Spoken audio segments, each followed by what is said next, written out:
Get results with effective conversations.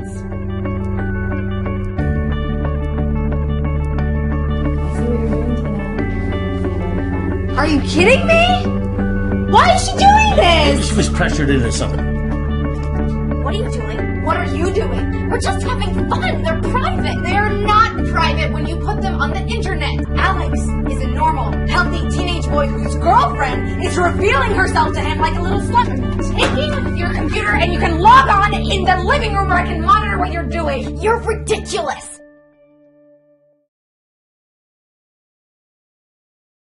Today we're going to talk about sexting and social media and how to help your child understand their dangers. The young people we care for are digital natives. On average, in 2014, they spent 28 hours a week online. None of them remember a time when they couldn't text or when Facebook, Twitter, YouTube, and other social media sites didn't exist. In a world where everyone is a potential friend, young people can lack the wisdom to discern real friends from predators. They sometimes lack the judgment to refrain from sharing images they shouldn't share. In some circumstances, they may share personal information that could put them and other family members in jeopardy.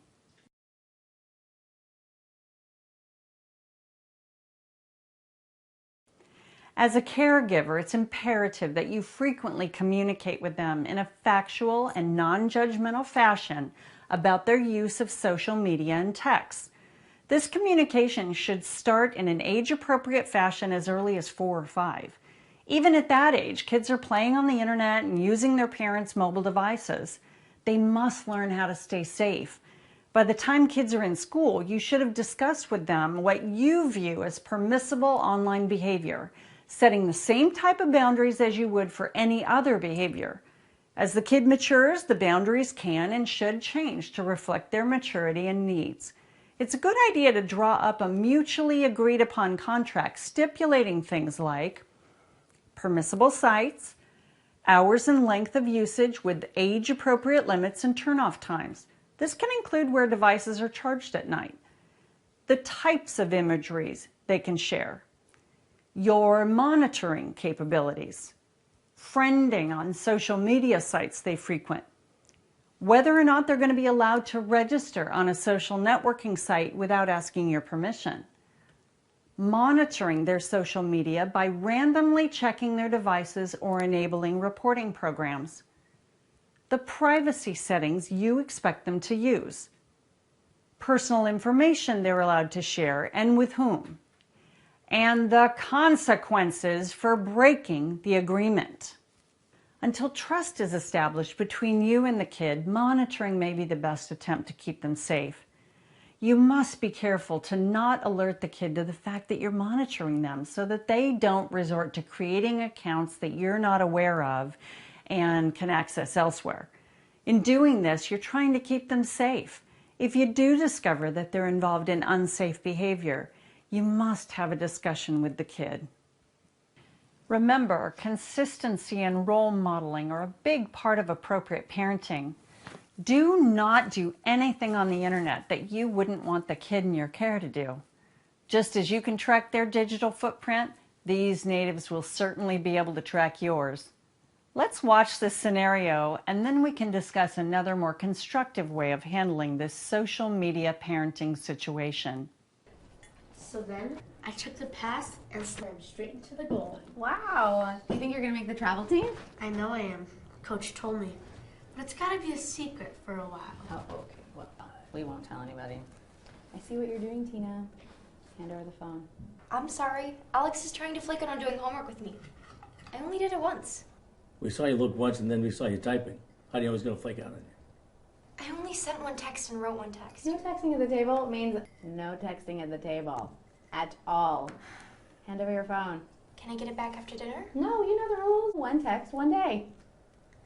Well, how will I know if Alex is coming over or not? You're going to call him after dinner, old-fashioned style, on the telephone. Thank you. Okay, so tomorrow's library day.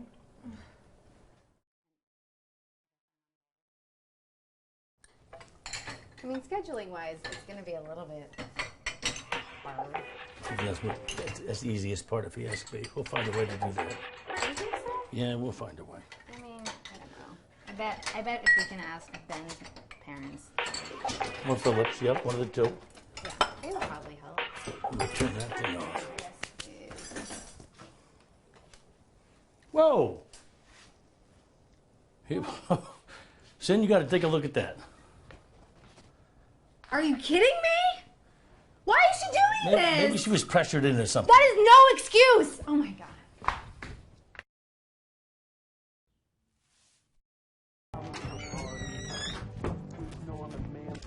What are you doing? What are you doing? Oh my god. I thought you were smarter than this. Did Alex force you to send these? Oh my god, no! He sent me ones of him too. We're just having fun. They're private. They're not private when you put them on the internet. They're not out on the internet. They're private texts between me and my boyfriend. And whoever he wants to share them with and whoever they want to share them with. Alex would never do anything like that. Alex is a normal, healthy teenage boy whose girlfriend is revealing herself to him like a little slut. Of course he's gonna share that. I can't believe you're calling me a slut. You don't even know Alex. You don't even know how we feel about each other. You just don't like him. No. What I don't like is your lack of judgment. And what I don't like is you acting like a tramp. And what I really don't like is you doing something that you know I wouldn't approve of. There's not much you would approve of. I'm taking your computer and you can log on in the living room where I can monitor what you're doing. You're ridiculous. My friends do stuff like this all the time. Well, maybe you need new friends. You are grounded and you're off social media, and if I catch you... Don't worry. You would never catch me. What does that mean? It means that everyone has a phone and there are computers everywhere. You taking away my stuff and thinking you can control me is just stupid. Did you know that what you and Alex did is a felony in a whole bunch of states and that you guys could have gone to jail? And if you do it again, I'm going to have to talk to his parents. You can't talk to his parents. Are you kidding me? Of course I don't want to talk to his parents, but I'm going to have to if you do this again. Got it. Where are you going? To the living room to study, where you can monitor me.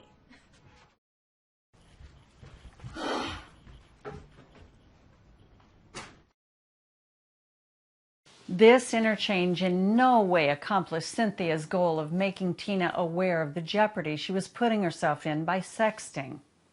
Every family has different rules about the use of mobile devices at the dinner table. Tina's family has decided that they're not allowed. It's important in this situation that whatever the family rules are, they cover the entire family. Parents must role model the behavior they expect the kids in their care to exhibit. In this case, no cell phone use at the table means no one uses phones at the table. Mom and dad must also have their phones off or in another place.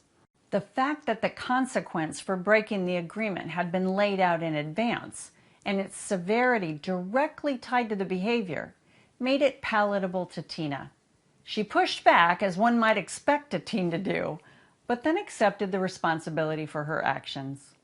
As adults, we have the perspective to realize all the ramifications of sending provocative images out into the world. Parents who discover the kid in their care is sexting are justifiably upset. Even more upsetting is to discover that the teen is sending out these images when you've already discussed the ramifications. How stupid is she is a refrain that likely is running through a shocked and surprised caregiver's head. Depending on your religious and moral beliefs and how provocative the picture is, you may also find the image disgusting and worry that it's a sign that your teen has become sexually promiscuous. All these reactions are normal. Sadly, in today's world, kids are exposed to sexual imagery everywhere they go, and they may not share the adverse feelings. They're not private when you put them on the internet. They're not out on the internet. They're private texts between me and my boyfriend. And whoever he wants to share them. She doesn't know what the world is like today. What an idiot. How many stories has she heard about girls' lives being ruined by this kind of thing? Why doesn't she think that it could happen to her? Many kids don't process the fact, even if you told them, that private sharing can become public sharing in an instant. Nor do they acknowledge the reality that their future can be jeopardized by something as seemingly innocuous as one image.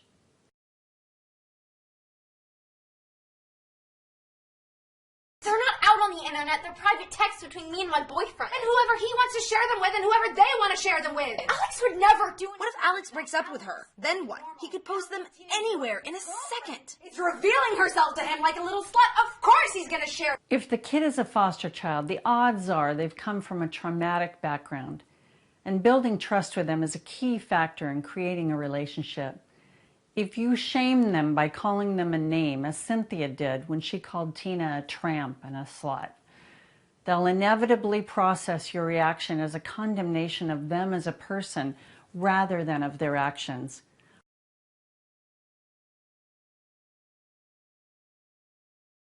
What I don't like is your lack of judgment. And what I don't like is you acting like a tramp. Never react to the kid's behavior with anger. How we communicate with the kid in our care is vital. Take the time to calm yourself before you approach them. When you're angry, your rational mind is not in control. You may say something you're going to regret later, and once said, even if you apologize, you can't get those words back and undo the hurt they caused. Approaching the kid calmly will also allow them to stay calm in their reactions to you. Any human who's yelled at or who is spoken to by someone who has a hostile expression on their face or in their body language immediately is driven into the fight or flight part of their brain. Adrenaline floods their system and their rational brain shuts down. They literally can no longer process the lessons you want to teach until they can calm themselves.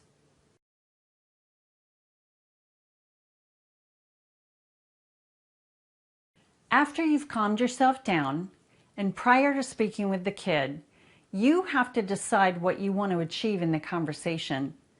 In the case of sexting or other improper usage of social media, it's important to review in your mind what you've already discussed with the kid. If you've already had one or more conversations about boundaries, appropriate sharing, and consequences, the conversation then becomes easier. If not, then that's where you need to start.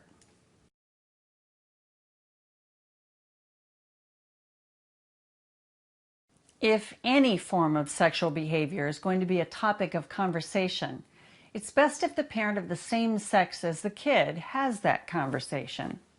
If you and the kid have not previously discussed sex, or if you do not know what the kid already knows about sex, it may also be important to encompass some basic sex education in this conversation. If you're uncomfortable discussing sexual matters and show it, the kid's going to be uncomfortable too. You must find a way to regulate your discomfort prior to having the conversation. If you can't, you need to find someone else in the kid's life to have that conversation with them. Whether or not you're comfortable, always make sure that you're conveying clear, factual information without employing euphemisms for body parts or acts. The more open the kid sees you are to having a conversation about sexual matters, the more open they'll be about coming to you with concerns, problems, or questions.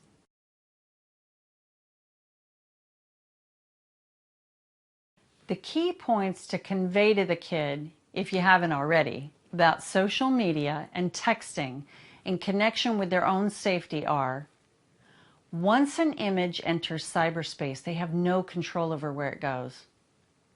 Someone they trust may intend to keep the image private, but something may happen, such as a loss of a mobile device or someone else inadvertently picking it up, and the image may get spread to others that they did not intend it for.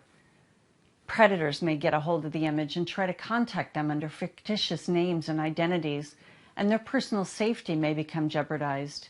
In the case of foster or adopted kids, people restricted or prohibited from contacting them may see the image, and that may cause problems for the kid. If the kid who is portrayed in the image is under 18, the kid who sends, and sometimes even the one who receives, could be in danger of legal penalties, because texting and sexting is classified as disseminating child pornography. Many schools will suspend or expel a person in possession of sexual imagery. Unfortunately, someone who is their friend today may not be their friend tomorrow and may decide to spread the image. Once they've made a decision to put an image of themselves into cyberspace, that image will remain in cyberspace forever, even if they delete it. If you have not previously discussed privacy settings, the personal information that you deem appropriate to share, and boundaries for social media posting, this is the time to have that discussion.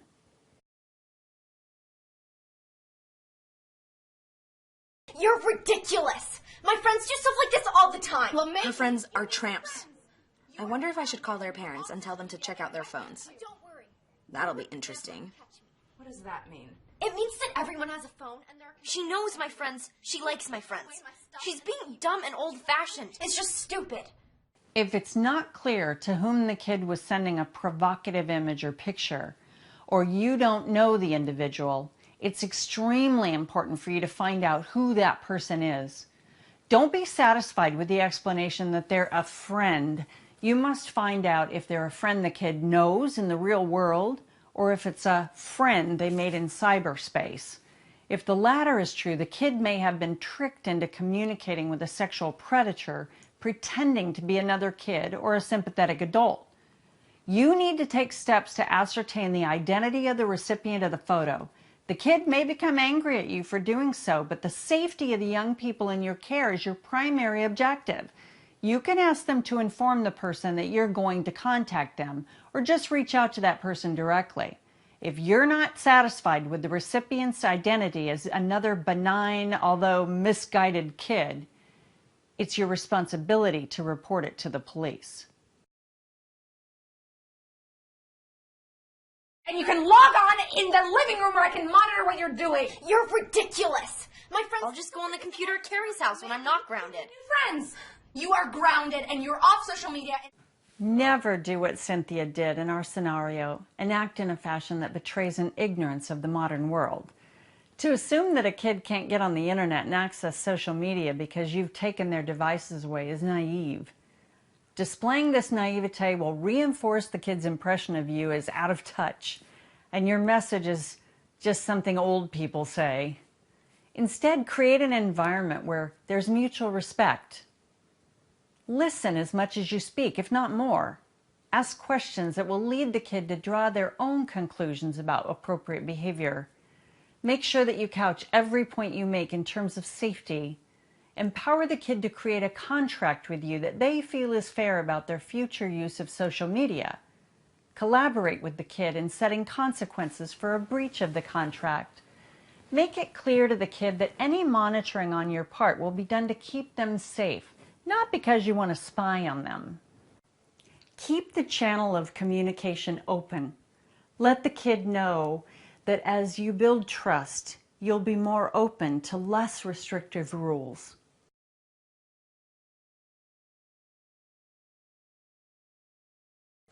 If you are a foster, kinship, or adoptive parent, you may face additional challenges in ensuring that the kids in your care are safe online. There may be individuals, including birth parents or others, whom they're supposed to have limited, monitored, or no contact with. When the kid is online, those individuals have the ability to reach out and contact the kid, sometimes using pseudonyms. You need to make it clear to the kids in your care that they should set privacy settings on all social network sites they access to prevent anyone other than the people they know that they're allowed to communicate with to reach them. Not post pictures that show where they are in real time. Make sure that the geotagging capability is disabled on all their apps, especially apps that allow photo sharing. Not post pictures in school or team uniforms or any other clothing that could be identified as a frequent location. Talk to you when anyone who's prohibited or restricted from communicating with them reaches out to them. In situations when a kid is new to your care, it may be in the best interest of the child to monitor all their social media interactions, especially in the case of kids who have been rescued from sex trafficking.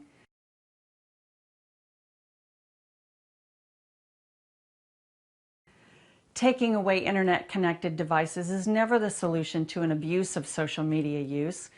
Kids can connect to the internet on their friends' devices, school, library computers, and through a host of other means. I can't believe you're calling me a slut! You don't even know Alex! You don't even know how we feel about each other! You just don't like him. No. What I don't like. Alex does love me. She's being ridiculous. Is you acting like a tramp, and what I really don't like is you doing. In a scenario like ours, where it's clear that there have been prior conversations about the use of the internet, it's important that you discover why the kid was posting inappropriate images. Was it a misguided, immature, but mutual act of what they think is love? Was the kid coerced or bullied by someone into sending the image? Were they trying to get someone to pay attention to them? The answer to this question will guide the discussion you need to have with the kid about their personal boundaries and self-respect.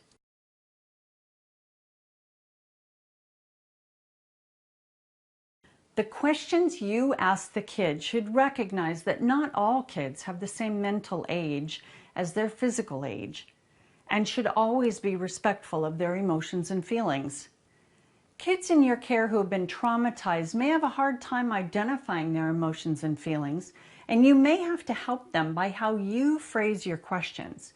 You might ask, did you feel that sending this picture to your friend would make them see how attractive you are? Or did sending this picture make you feel good about yourself? Or did your friend make you feel like they'd stop loving you if you didn't send a picture of yourself like this? In phrasing questions like this, you're not accusing the kid of anything. You're helping them access language and emotions to express themselves.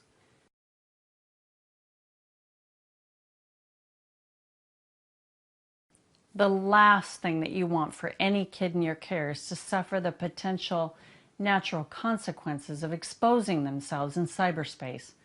In order to help ensure this does not happen, there are consequences to a kid's inappropriate use of social media that can be used to help them become and remain safe. Enrolling them in an on or offline social media safety class, restricting their mobile device's ability to send and receive texts, put parental controls on the home internet-connected devices, install software on their devices that allow you to monitor their usage and be alerted when they use social media networks. Install software that delivers you a daily or weekly report of their social media usage. Create a situation where all of their at-home social media use is done on computers or in spaces shared with you. The thing to keep in mind is that an internet-savvy kid can and will be able to access the internet without your knowing about it. The only way to ensure their safety is to create a bond of trust between the two of you, which they're loath to break. Now let's look at the second part of our scenario and see if there's another way that Cynthia could have handled the situation to create a more positive outcome. Hey, turn that down. Why? Turn that down. So Dad and I were doing the dishes when this came in. And naturally, we were a little concerned, so we went through your phone to see if You went through my text. Yes, and I know how upsetting that would be, but we're so very worried about your safety. Safety? What are you talking about? These are between me and Alex. They're private. What's not safe about them? What do you think? I think you don't understand the world today. Everyone's doing it. Yes, and lots of people's lives are being completely ruined by it. Not really. Only a few dumb people who trusted the wrong guy. Alex isn't like that. He loves me. Did Alex make you send these? No, we're just having fun. Fun? Yeah, fun. He sent them too. Okay, great. So let's imagine what happened in the kitchen happens at a party, and Alex puts down his phone and somebody picks it up and looks through his texts and his pictures. How would you feel? Bad. Embarrassed. And then let's say that person decided it would be super funny to circulate those pictures at school. How would you feel? God, I die. Okay, no dying. Do you really think Dad wanted to see these today? Dad saw it? Yeah. Ew. How? Well, the phone was vibrating, so he went to turn it off, and he saw them. Which is kind of funny, because our agreement was that you were never going to post anything that you didn't want Dad to see. And I did. Yeah. They were only meant for Alex. But I guess I see how that's hard to control. Yeah. And I bet you didn't know that in a whole bunch of states, this is a felony. And you guys could have gone to jail. Are you kidding me? No. But what disappoints me most is that you didn't hold up your end of our deal. And I don't think I can trust you with unrestricted texting. So I'm gonna block your phone except for me and Dad. What if I said I learned my lesson? Well, you're gonna have to prove that. We are gonna take an internet safety class, and then I'm gonna monitor your social media for 30 days, and if you earn back my trust, we can have a conversation about unblocking your phone. Can I at least text Alex that I can't text him? No! You can tell him face to face tomorrow at school. I think you've done enough texting for now. Okay. Okay. Great weird talk. Good night. Bye.